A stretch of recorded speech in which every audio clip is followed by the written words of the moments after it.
Good evening, everybody. Welcome back to another edition of Cafecito and Canes.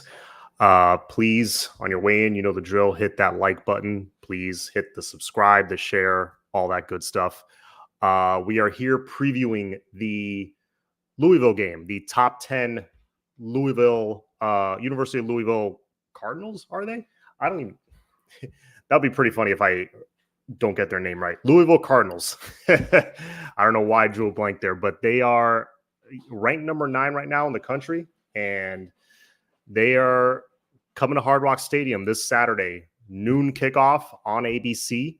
I will be there. It is the last home game of the season and a chance for this team to try to salvage something positive in a season that has been quite a roller coaster, after such a hot start, especially not just for our team, but for our quarterback, especially such a hot start going 4-0, going into the bye week. And then after the bye week, the Georgia Tech game happened, and it's pretty much been downhill since then. So, but let's get into it. So we got, like I said, number 9 Louisville coming to town, a chance to kind of wash the taste out of that loss against FSU last week, although nothing really does that until we get a chance for redemption next year. But it's a start. Beating a top 10 opponent definitely help us end the season on a nice high note. But Louisville's coming to town with a high-powered offense. They average about 33 points a game. Much improved over last year. They're very well coached. They got a great scheme.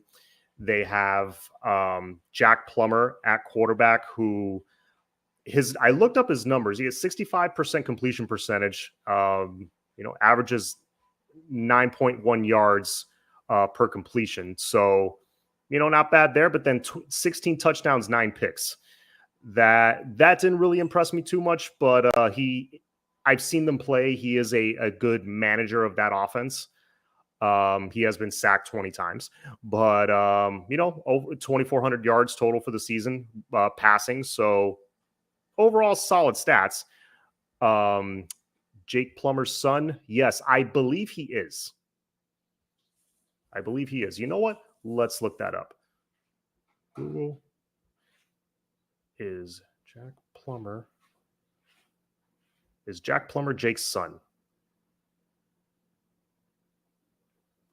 According to Google, Jake Plummer played at Arizona State. Jack says he's not related to him.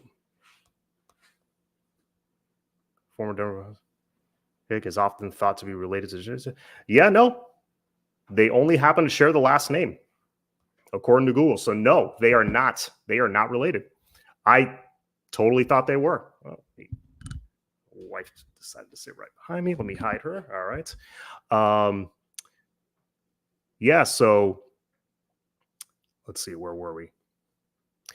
Yeah, so not Jake Plummer's son. I was surprised to see that. What's up, John? Do you think TVD is back? He wins the last few games. Well, that's what we're here to talk about. That's one of the hot and button subjects for fans. Now that Emory is hurt, he's out for the season. Good news is Mario came out and told us this week that he will be ready to go for spring. So that's huge. That's good. That's that was good news. So Emory will be part of that, that quarterback competition going into 2024, which I expected. If you tell me right now, hey, worst case scenario, Emory's your starter next year. If that's my worst case scenario, I'm pretty good with that. But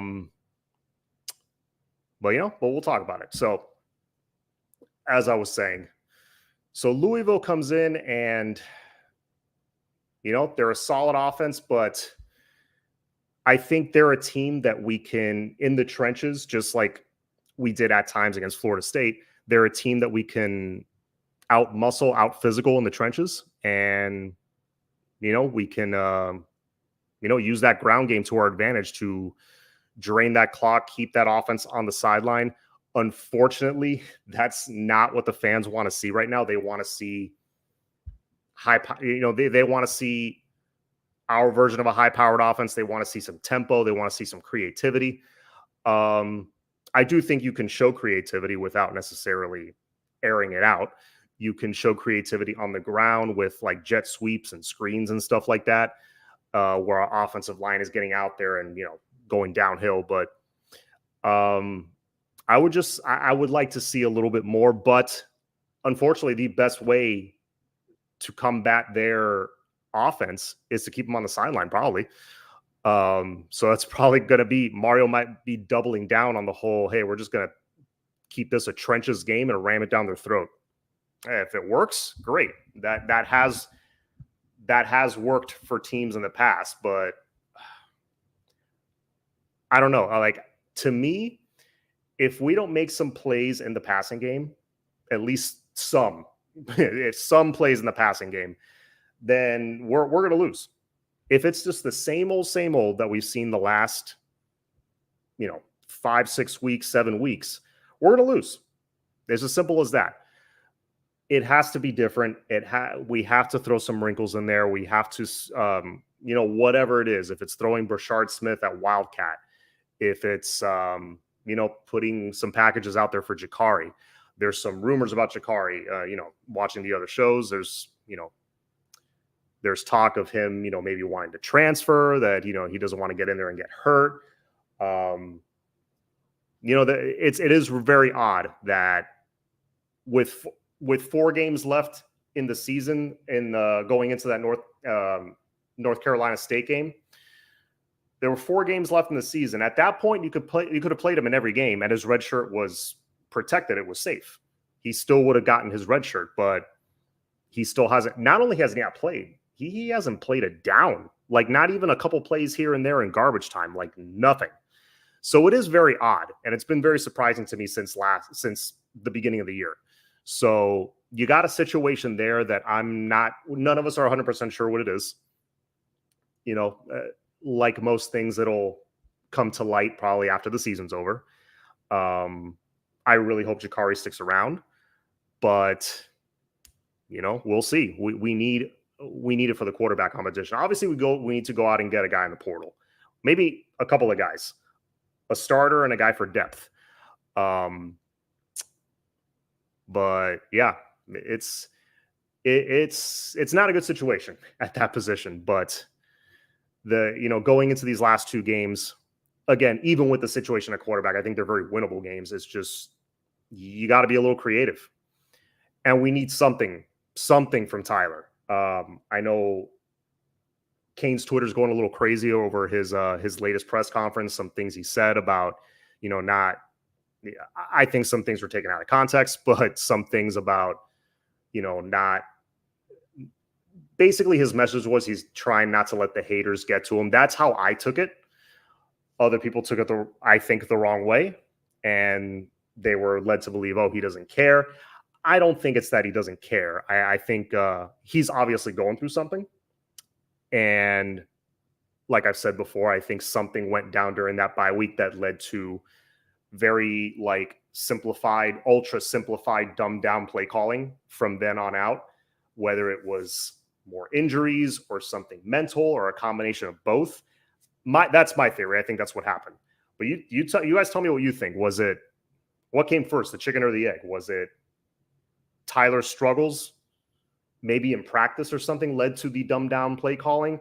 Or maybe the dumbed down play calling and the oversimplified play calling led to Tyler's confidence being even more hurt, because then he's like, well, what is it? Why aren't they trusting me? I want to air it out, and they're not letting me do the stuff I want to do.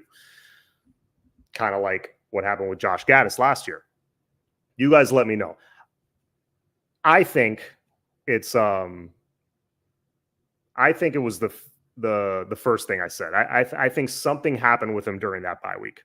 Again, after the season's over, I'm sure some things will come to light, and we'll kind of know what the situation was. But unfortunately, you're in a situation right now where you have him, we know he's not healthy. You got Jakari, who, we don't know his situation, if he's going to stick around or not. He hasn't played a single down. There's 2 games left. And that's it. You don't have anybody else. You have an emergency walk-on quarterback probably. You have Brashard Smith who can play Wildcat, and that's it. And that's the situation you look. I don't want to beat a dead horse, but I keep saying that's the situation you put yourself in. You asked for, you rolled the dice when you went into the season going, hey, Tyler's our guy. We're not going to go out and get a transfer portal guy for depth or competition. No. He's our guy. We'll have a true freshman as backup, and that's it. Well, you rolled the dice and you lost. But 2 games left that, again, I think are winnable, and the season is still very salvageable. 8-4 still on the table, which was my prediction heading into the season. And I think 8-4 is very different from 6-6. Some people, to them, it doesn't make a difference. No, I think it makes a difference to me. And you certainly have a chance to make a statement on Saturday with a win. But let's catch up on some of these comments. What's up, John? Oh, yeah, I hit that one already. You bring back Ken Dorsey as the OC. Yep. Unfortunately, Ken Dorsey was fired as the OC up in Buffalo, so he will probably be seeking employment next year. It'll probably be in the NFL, I would imagine.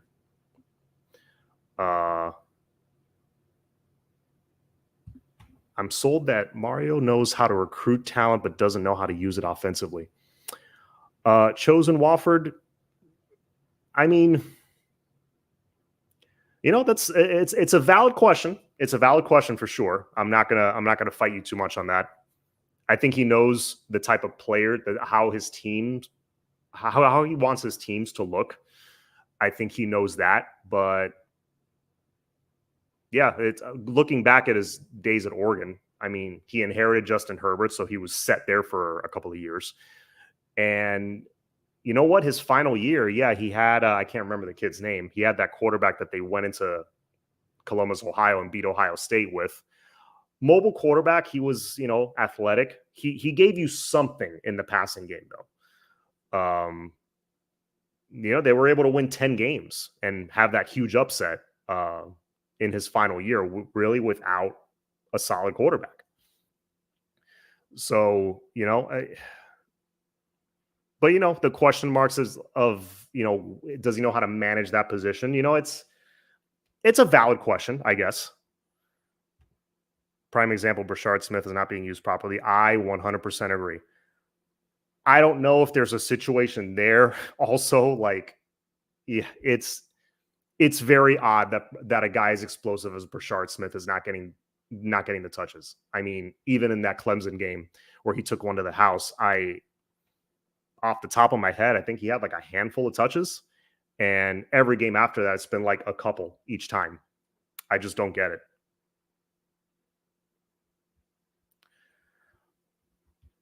But let's see what else we got. Ian Coleman. We have a 6'5" receiver. We never line up in the slot to create matchups with linebackers and safeties. Dawson said he didn't get Smith touches because he wants to run up the middle. Yeah, listen, you're preaching to the choir on that one. FSU was very obviously stacking the box when we started having success in the run game.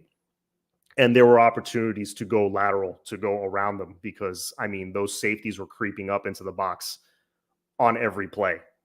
And if you just did like a little toss sweep, I love jet sweeps. I talk about them all the time. I love a good jet sweep to, any kind of motion like that can really throw off a defense and keep them back a little bit, especially a team that's blitzing so aggressively.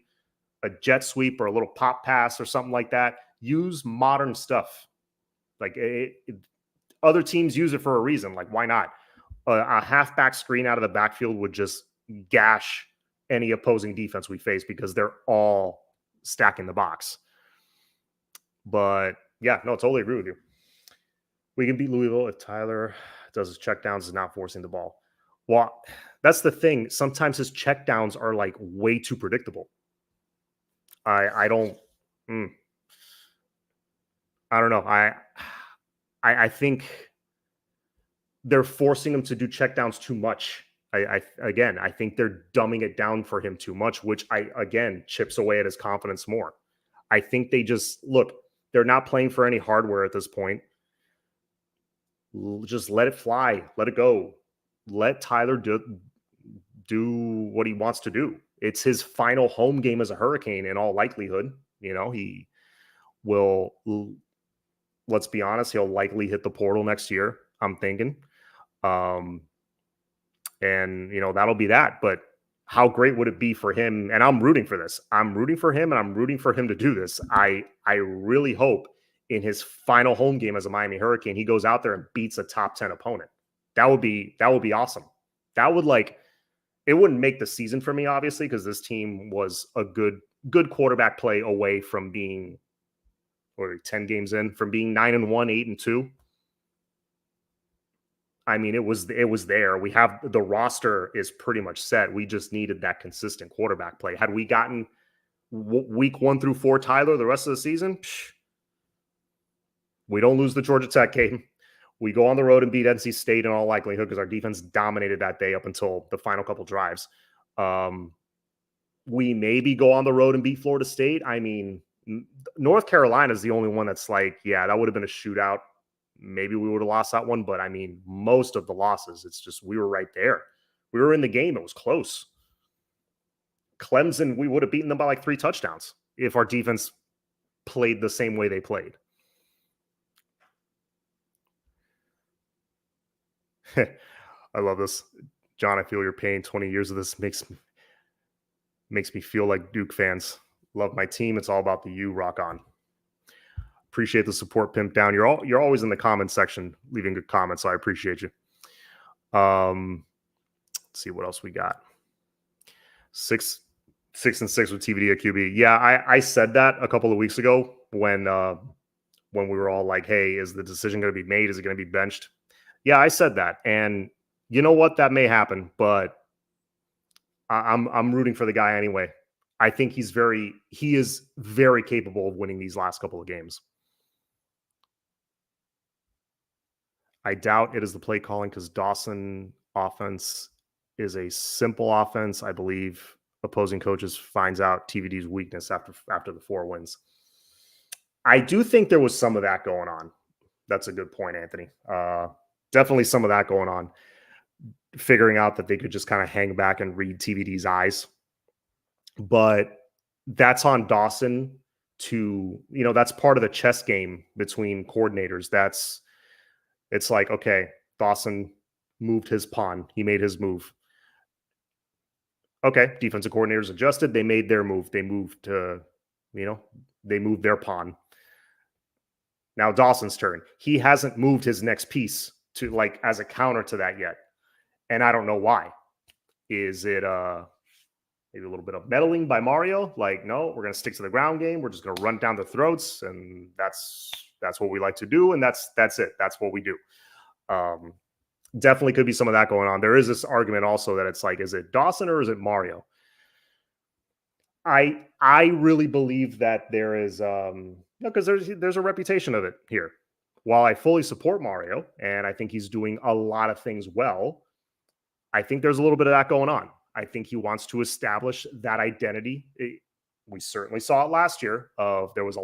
If you remember, there was a lot of times where we're like, hey, why don't we open it up a little bit? And it was ground game, ground game, ground game, ground game. Mario loves his pro style football. Yeah. I mean, hey, pro style football can work, but you have to. Today's pro style football is a little different from 90s pro style football. You got to evolve. But as for this game, I think obviously this goes without saying, you got to win the turnover battle. If you play a clean game, I'm not going to sit here and say, oh, you play a clean game, we win. Not necessarily. I think it's a little deeper than that, but you certainly do yourself a lot of favors and you keep this game competitive. Because look, we played a clean game offensively, no turnovers really until the final play. Now I almost don't even count that as a turnover. Really, that was a 4th and long. That was the same as just a stop, really. But I think you keep they did that against FSU and look how close the game was with a freshman quarterback. I think if you play a clean game turnover wise, hold it to 1 or less. I'll allow you 1 because I think our defense could take away a couple of balls. But If you play a clean game, don't shoot yourself in the foot with pre-snap penalties. We did that quite a bit in the FSU game, but that was on the road. We're going to be at home. We're going to have the crowd on our side. So keep that clean. And I think you put yourself in a close game in the fourth quarter. Now, what could give us the victory is, like I said before, mixing it up on offense. How about mixing up the tempo a little bit? Because it seems like, again, same old. It's us draining the clock on every play. It seems like it gets down to 2 to 4 seconds every time we snap the ball. So thing is, what happens there, if you're getting first downs, fine. You're tiring out the defense. But if you keep that same pace every time, what's going to happen is the defense is going to start, you're going to start telegraphing it. The defense is going to start timing the snap, so you got to go tempo certain times. You got to mix it up. I think Tyler likes tempo. That's what he ran a lot of with Rhett Lashley 2 years ago when he looked like one of the best quarterbacks in the country. So I think you got to do a little bit more of what he likes. I know he's not healthy. He's probably limited in that regard. But what do we have to lose at this point? Again, not playing for any trophies, not playing for an ACC championship, but you have a chance to ruin this team's season. Just saying. Louisville's coming to our house to try to clinch a spot in the ACC title game. That should be motivation enough to all right, let's air this thing out. Mario doesn't like tempo. Yeah, it certainly seems that way. Let's see if I missed anything else. I do like this. We've got a defense. Defense wins championships. Get us a QB that loves the game. Don't disagree with you, sir. Now, recruiting-wise, I know somebody was asking about recruiting. I don't have any breaking news updates. This isn't, I'm not really one of the recruiting guys. That's not my forte. I do follow it, obviously. I will say this. These last 2 games, very important for recruiting. This game could be a recruiting class saver, and maybe we can use it to add to it.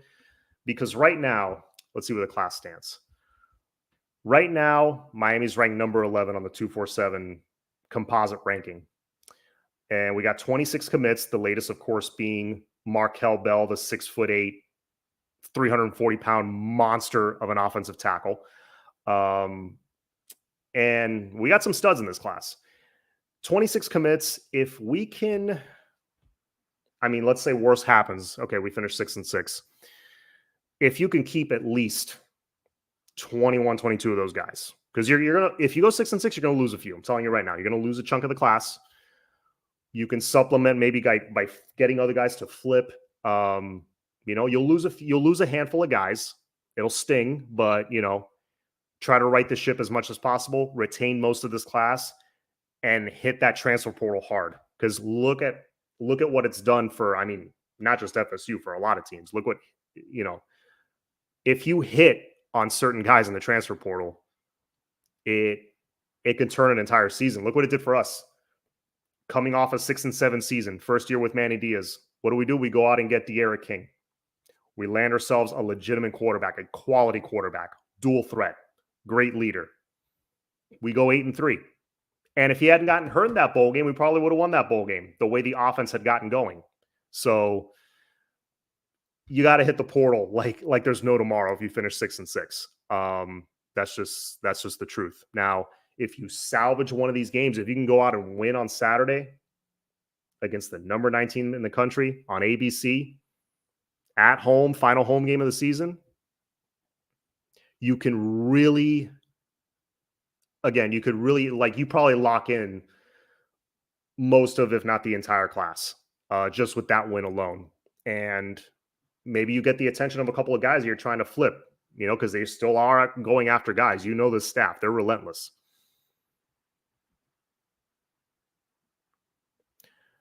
I was hoping Mario kept Lashley. I'm pretty sure they could have paid him more than what he's making right now. Yeah, I'm not sure what he's making right now, but yeah. No, I was going to make that point. He wasn't going to stages because he was going to get the head coaching job at SMU. um, which I don't know SMU's record right now, but I think not. I've seen some clips of like his offense and stuff. Hey, not bad for his first season as a head coach. I think he's going to do very well there, and jumping into jumping onto a Power Five school, like a legitimate like brand in the next like 3-4 years, and having some success. I do like Rhett Lashley a lot. I just, certain aspects of his offense, it didn't work here. Also, he didn't really have the O line. Also, he had Manny Diaz as his head coach. The culture wasn't there. It was unfortunate. I do think the guy is like a good schemer. Their QB is a freshman, I think. Yeah, I think you're right. Chris Gons, hey, go Canes. I just found out TVD is starting, not Shikari. But yeah, that announcement was made a couple days ago. If you just found out, that's good. That means you haven't been on Twitter, it's a bloodbath in there. Yeah, Chris, TVD is starting, not Jakari Brown. Supposedly Jakari's going to get some packages, or he's going to get some reps, but we heard that last week. Who knows? Who knows at this point? I just know this. If you go with the same stuff, the same exact thing you've been calling the last 6 weeks, you are going to lose. You got to mix it up. You got to take some risks. Because when you take some risks, hey, the players have fun. They get into it. They're not bored. If you take some risks, you might win this one. But if it's the same old, I'm telling you right now, they're going to lose this game, and they're probably going to Boston College and losing that game. Hate to be the downer, but I've been following this team a long time. That's kind of how it goes. What's the joiner? He's got a lot. Red Lashley does have a lot of guys transferred over to go play with him.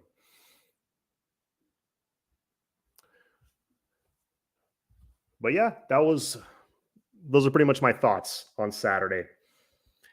Not a ton to go over. This is just like, last home game. Pride is on the line here. They're coming to our house to try to claim their spot in the ACC title game. Just don't let it happen.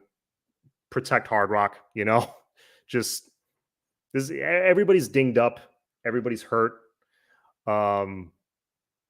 Everybody's probably looking forward for the season to end, to get some rest and heal up those injuries, because everybody's hurt right now at this stage of the season. That's most teams.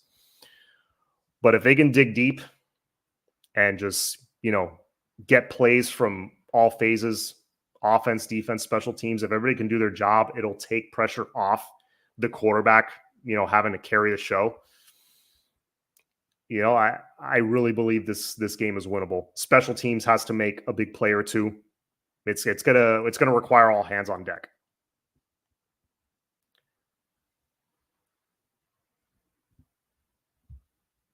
Here's a thought: let Dawson run his scheme, which we haven't for 6 games. Yeah, that's the question. Is it his fault, or has there been some micromanaging going on? So yeah, those are just my thoughts. I'll end with this: the quarterback situation going into next year, because I do believe this roster will improve even more. And going into next year, I'm excited about 2024 for a couple of reasons. One, because now we're 3 recruiting classes deep into Mario's tenure, and we certainly got the size. We certainly have improved speed. We certainly have more athletes. The defense is night and day different from last year. The tackling is light years better than it has been the last couple of years. Lance Guidry up for the Royals Award. Congrats to him, by the way. He absolutely should be considered. But 2024, I'm excited for that. The additions to the roster. Now you're 3 classes deep. And I'm excited about the fact there's going to be depth on the team. Finally, it feels like we've been chasing that for like 15 years. I think we're going to have depth at pretty much all the skill positions. running back, wide receiver, probably tight end. Maybe we go out and get a portal guy at tight end. I think at all the skill positions, we're going to be absolutely loaded, like loaded to the point, like, that's how it should look. That's how we're going to look at the skill positions next year. Defensive line, I think we're bringing in a nice little haul. I think we'll go to the portal to add maybe a D tackle or two. We added the kid from Alabama, earlier this season. If we can get Leonard Taylor to stay, that would be massive. Now you know what Ruben Bain, all the hype going into the season. Now we know what he looks like actually on the field as a true freshman, and he's every bit as good as advertised. So you got that. You got at linebacker, we're going to be young, but you know what? I love the talent we have. I love the haul that we brought in this year. They're all going to be sophomores next year. I don't know if KJ Cloyd has an eligibility left and he's going to be able to stay. Kiko, I don't think. I think he's in his final season. I think he has to go, unfortunately, because he's been awesome. Corey Flagg, got to give a shout out to Corey Flagg. Corey Flagg has been killing it this year. Killing it. He's been a stud. I think he's got another year or two of eligibility, if I'm not mistaken. So hopefully Corey sticks around. And, that plus the talent that's coming up the ranks, I like where we're at linebacker, honestly. We probably get another guy in the portal there. Corner, I think we're pretty solid. Kiko's a junior. Okay, I hope. Yeah. Hope he stays, man, because he's having a good enough year to go to the league, honestly. Safety is where we're definitely going to have to supplement in the portal. Because you're going to lose Cam in all likelihood. You're probably losing James Williams in all likelihood. You got Markeith Williams. Okay. You're bringing in Zaquan Patterson. Okay. There you got to load up in the portal. But, man, I'm going through the positions top to bottom. We're going to be so much deeper next year. We're going to be so much deeper, and I'm very much looking forward to it. If you can get a quarterback to lead that squad, 2024, like in most cases, year 3 for a head coach that's building something, year 3 is where things kind of start to take off because your first class, they're now juniors. It could be really good, but again, take care of business on the field these last couple of weeks. You can really, salvage as much of this class as possible, even add to it, and just keep building. I think it's there, and it could get done. Let's see. Williams and Kinchin should not leave. They haven't had the year. Too many mistakes between the two. Definitely, I've seen mistakes between the two, but I've also seen a lot of good play between the two. James Williams has improved a lot this year. I will give him that.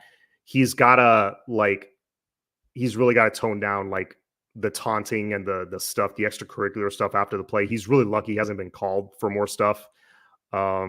He's got to be careful with that. If he just cleans that up, I think James Williams has a bright future and has played much better this year than last year.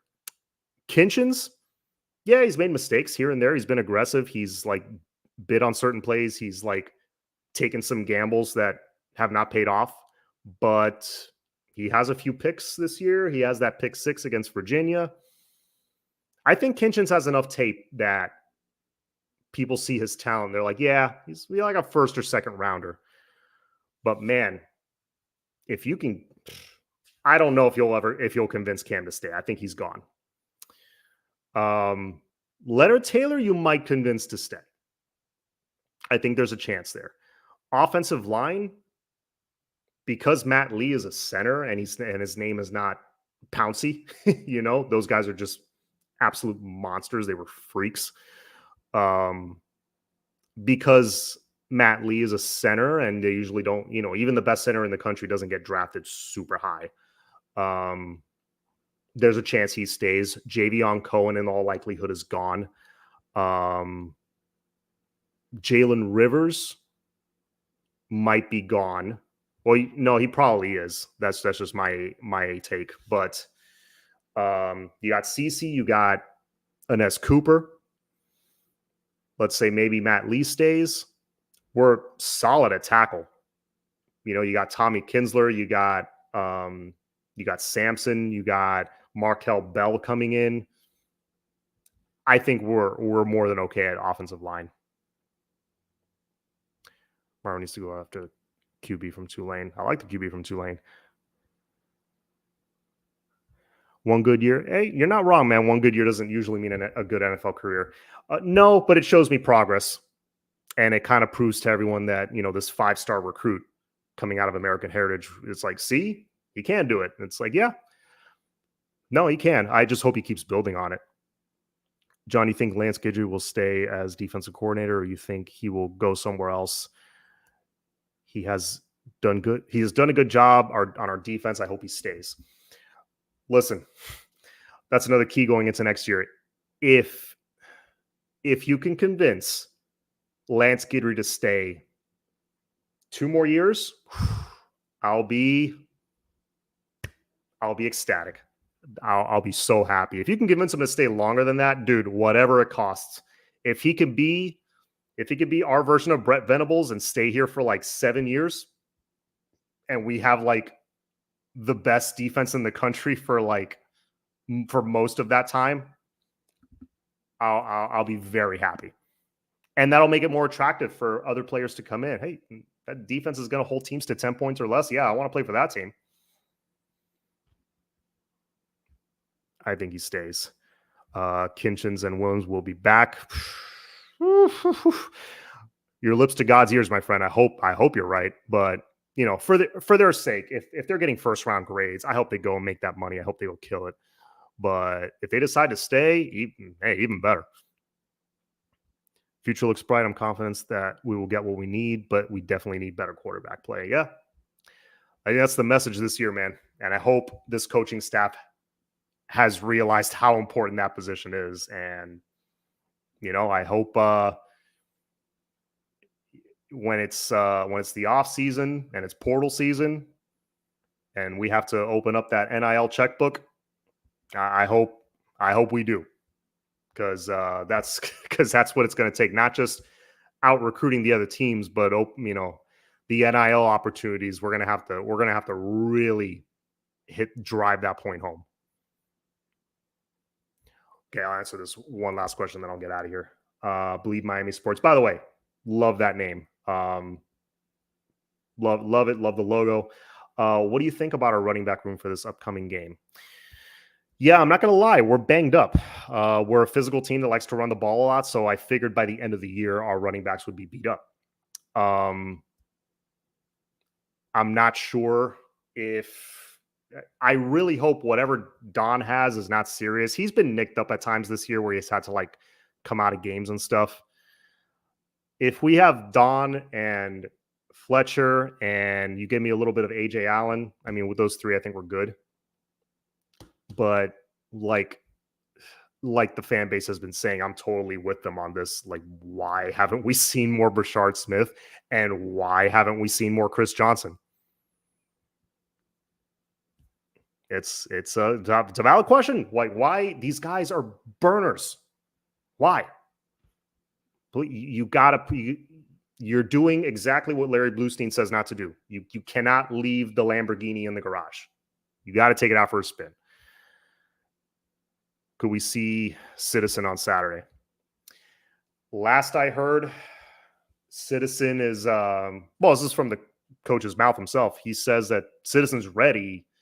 He's just not ready as far as health. He's just not, you know, you got to get back into the groove of things. You got to get your body like used to being a running back again. You got to get used to that playing speed again. Health-wise, last we heard, it sounds like he's good, which is great news. All right. That'll be it for me. Please hit that like button. Have a good night, y'all. And I will see you guys at the game tomorrow. Tomorrow, Saturday. Also, please, before I forget, I always drop the audio version of these on Spotify. So if you ever want to listen on your way to work, you're in the car, maybe you can't play the video. It's always safer to just play Spotify. That way you just listen to it. So please subscribe to me on there or follow me on there, whatever it is, and help me get the algorithm cranking on that. That would be great. But I believe that's it. Go Canes. Let's get this win on Saturday. Have a good night.